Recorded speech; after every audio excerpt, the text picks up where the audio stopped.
Hoje a gente vai conversar um pouco sobre algumas análises de ações que estão dando o que falar aí no mercado. Principalmente aquelas que alguns investidores conhecidos estão apontando como boas pagadoras de dividendos, talvez para 2025. Mas assim, a nossa ideia não é só listar as empresas, né?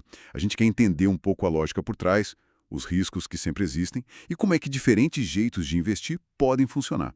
A gente deu uma olhada em informações das empresas e algumas filosofias de investimento. Então vamos lá. Isso, porque analisar a estratégia é talvez tão importante quanto a ação em si, né? Muitas vezes entender como a pessoa chegou naquela decisão ajuda mais do que só saber o nome da empresa. Ajuda a criar confiança, sabe? E evita vender na primeira chacoalhada do mercado. É verdade. E um ponto que essas análises trazem é justamente esse perigo de só copiar a carteira de outra pessoa. O tal do copia e cola no investimento. Sem entender o porquê daquilo, o peso de cada ação na carteira, a estratégia geral.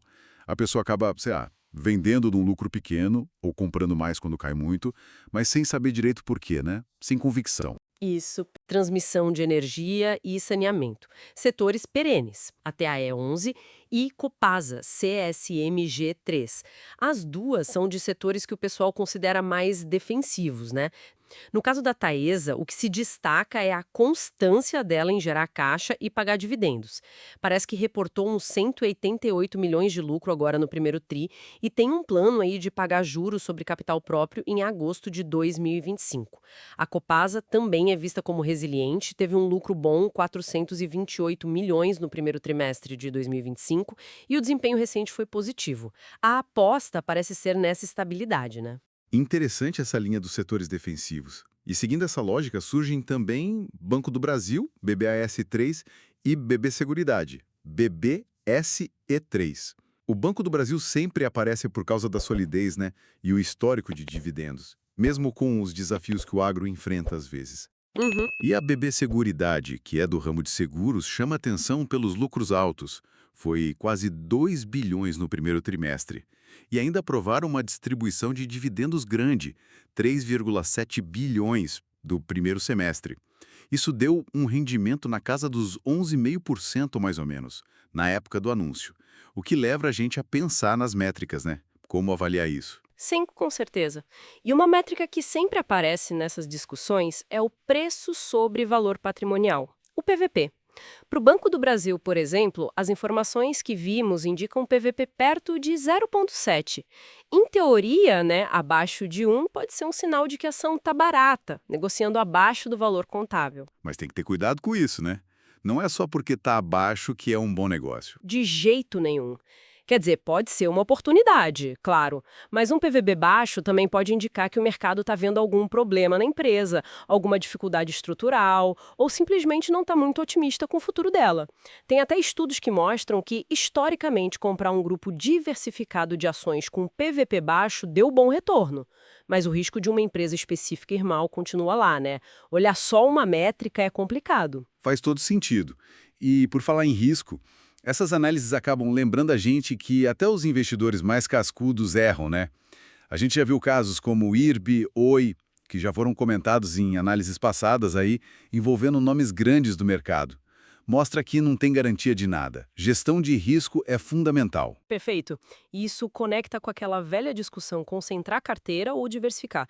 Tem gente que prefere ter poucas ações para conseguir acompanhar de perto, entender bem cada negócio. Outros defendem que diversificar mais te protege daquele risco específico de uma empresa, sabe? O risco não sistemático. Se uma delas vai mal, as outras podem compensar. Alguns estudos até falam que ter ali entre 16 e 32 ações já ajuda bastante a reduzir esse risco específico.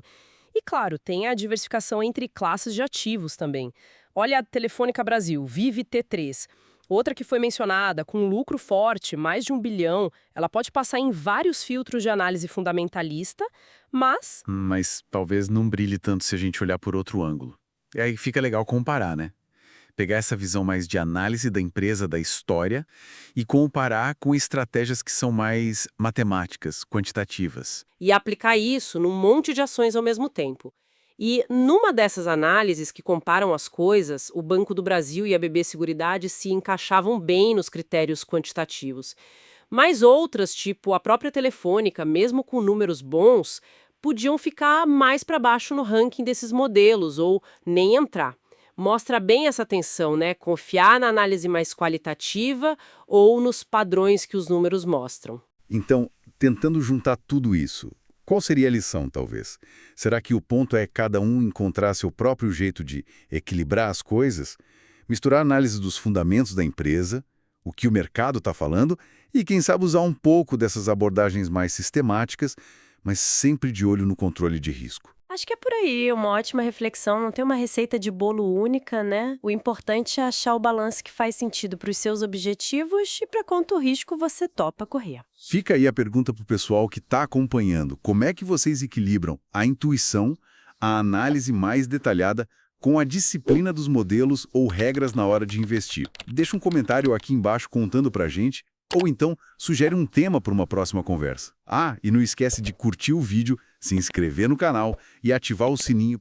Esse estudo não constitui nenhum serviço de análise ou recomendação. Esse é um mercado de renda variável, bolsa de valores, onde o risco é inerente, toda e qualquer decisão é de cada investidor. Um abraço e até a próxima.